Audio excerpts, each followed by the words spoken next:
Bienvenue sur Sénégal 221. La finale de la CAN 2025 entre le Sénégal et le Maroc. Une finale explosive, un match qui est entré dans l'histoire, mais alors bien au-delà du football. Aujourd'hui, on va décortiquer ensemble cette soirée mémorable où la tactique, la tension et un chaos indescriptible se sont affrontés sur la pelouse de Rabat. C'était tout sauf un simple match. On avait vraiment deux mondes, deux philosophies qui s'affrontaient. D'un côté, le Maroc, le pays hôte, avec le poids d'une nation entière sur les épaules. 50 ans qu'ils attendaient ça. 50 ans, depuis 1976. C'était devenu presque une obsession nationale. Et en face, le Sénégal, champion en titre, qui ne venait pas pour défendre, non. Ils venaient pour conquérir, pour asseoir une dynastie avec leur génération dorée. Il y avait ce contexte géopolitique extrêmement lourd. Pour le Maroc, cette CAN à la maison, c'était une opération de soft power, une vitrine avant la Coupe du Monde 2030. Une sorte de répétition générale. Exactement. La victoire, ce n'était pas une option, c'était un impératif d'État en fait. Tout à fait. Et cette pression, on l'a sentie sur chaque action. Mais ce qui est fascinant, c'est la posture du Sénégal face à ça. Ils ne sont pas arrivés en victime, loin de là. Ah non? Ils sont arrivés en souverain, en patron du continent. Il faut bien se rendre compte, c'était leur 3e finale sur les 4 dernières éditions. C'est une régularité de niveau mondial. Une régularité d'autant plus impressionnante qu'ils étaient diminués, non? Il y avait des absences majeures. Et pas des moindres. On parle de Kalidou Koulibaly, le capitaine, le roc de la défense. On parle de Crépin Diatta sur le côté. Perdre ces deux joueurs, ça aurait mis à terre beaucoup d'équipes. C'est clair. Mais le Sénégal a montré une force collective, remarquable. Ça prouve que leur succès ne vient pas d'un ou deux exploits, mais d'un vrai système. On sent déjà la tension qui monte. D'ailleurs, avant qu'on plonge dans le match, dites-nous en commentaire quel était votre pronostic avant le coup d'envoi. Et surtout, n'oubliez pas de vous abonner à Sénégal 221 pour ne rien rater de nos analyses. Alors, revenons sur la dynamique des équipes. Elles arrivaient dans le même état de forme? Et c'est une des clés du match. Leur trajectoire était vraiment opposée. Le Maroc a bâti son parcours comme une forteresse, une défense de fer. Imperméable. Voilà. 0 but encaissé durant toute la phase à élimination directe. Leur gardien, Yacine Bounou, était sur une série d'invincibilité de 477 minutes. C'est colossal, hein? Mais il y a un mais, j'imagine. Un gros mais. C'est qu'ils sont sortis d'une demi-finale contre le Nigeria qui a été une véritable boucherie, physique et nerveuse. 120 minutes de combat et une séance de tir au but. Bah oui, ça laisse des traces. Énormément. Ils ont laissé beaucoup d'énergie dans cette bataille. Et le Sénégal, de son côté? Eux, c'était une montée en puissance méthodique, presque chirurgicale. Une force tranquille. Ils ont marqué à chaque match 12 buts avant la finale. Ça montre une confiance offensive totale. Et derrière, ça tenait bon. Ils se sont verrouillés au moment parfait. Aucun but en quart, aucun en demi. Ils sont arrivés en finale avec, je pense, plus de certitude et plus de fraîcheur. C'est clair. Passons à la tactique. Sur le papier, qui avait l'avantage? Que nous disent les chiffres du match? Les chiffres sont passionnants parce qu'ils racontent une histoire un peu cachée. Prenez la possession, 50-50. On pourrait croire à un équilibre. Mais en fait, non. En fait, ce n'est pas un équilibre, c'est une guerre de tranchées. Aucune équipe n'a pris le dessus. Chaque mètre au milieu de terrain était une bataille féroce. Et au niveau des tirs, on a eu l'impression que le Maroc tentait beaucoup, mais sans être vraiment dangereux. C'est exactement ça. Les faits le confirment. 20 tirs pour le Maroc, 14 pour le Sénégal. Mais si on regarde la qualité, sur les 20 tirs marocains, seulement 3 sont cadrés. C'est très peu. Très peu. Le Sénégal, sur ses 14 tirs, en cadre 7, la moitié. Ça veut dire qu'une fois sur deux, les Lions mettaient Bounou en difficulté. Donc, si je comprends bien, le Maroc a beaucoup arrosé, sans viser, tandis que le Sénégal, à chaque fois, c'était chirurgical. C'est une excellente image. Et le chiffre qui révèle tout, ce sont les expected goals, les XG. On est à 2,19 pour le Sénégal contre 1,75 pour le Maroc. En clair, les occasions sénégalaises étaient de bien meilleure qualité. D'accord. Et j'ajoute un dernier chiffre, les duels aériens. 58% gagnés par le Sénégal. C'était la clé pour neutraliser Nsiri sur les centres d'Hakimi. Tactiquement, c'était parfait. Et d'ailleurs, Bounou a dû sortir le grand jeu très tôt. Ah, mais il a maintenu son équipe en vie, littéralement. Dès la 5e minute, il y a cette tête de Pape Gueye où il sort un réflexe incroyable. Et surtout, à la 38e, ce face-à-face qu'il gagne contre Iliman Ndiaye. Sans lui, le match est plié à la mi-temps. Le match aurait été totalement différent. Il aurait pu y avoir un ou deux buts de retard, oui. On arrive à la fin du temps réglementaire. 0-0. Et là, le match bascule.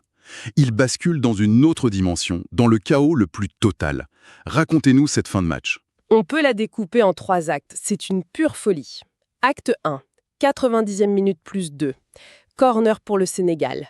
Le ballon arrive dans la boîte, une tête sur le poteau, ça revient et c'est poussé au fond. Le but. Le banc sénégalais explose, les joueurs se congratulent, ils pensent avoir gagné la CAN. Mais l'arbitre en décide autrement. L'arbitre siffle et refuse le but.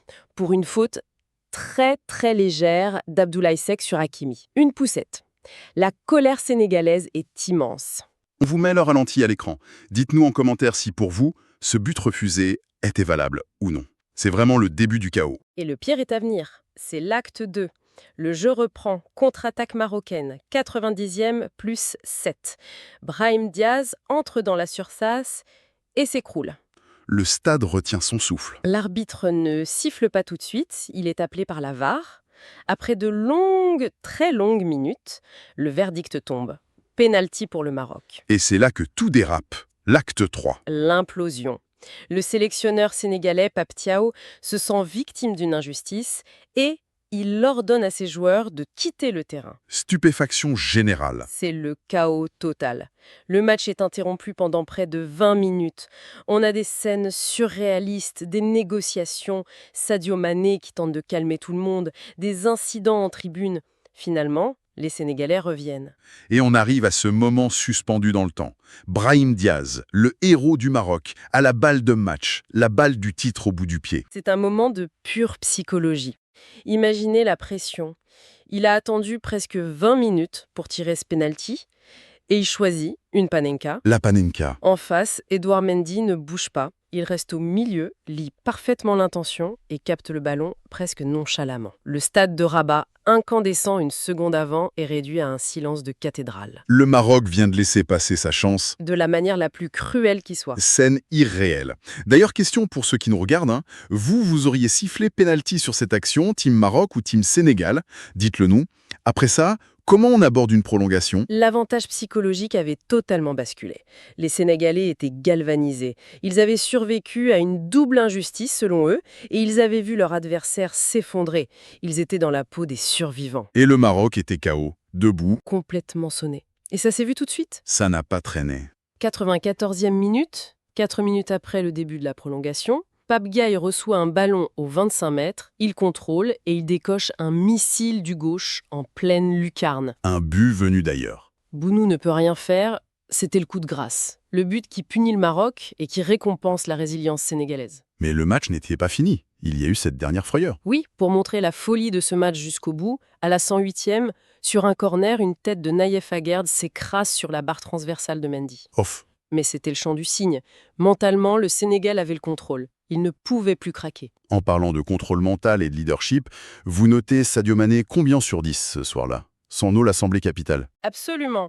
Mais au-delà du terrain, les conséquences de ce match ont été énormes. L'ambiance était délétère, même après le coup de sifflet final. La conférence de presse d'après-match a été surréaliste, c'est ça? Du jamais vu. Le sélectionneur Pape Thiaw arrive et il est accueilli par des huées, des cris « dégage ».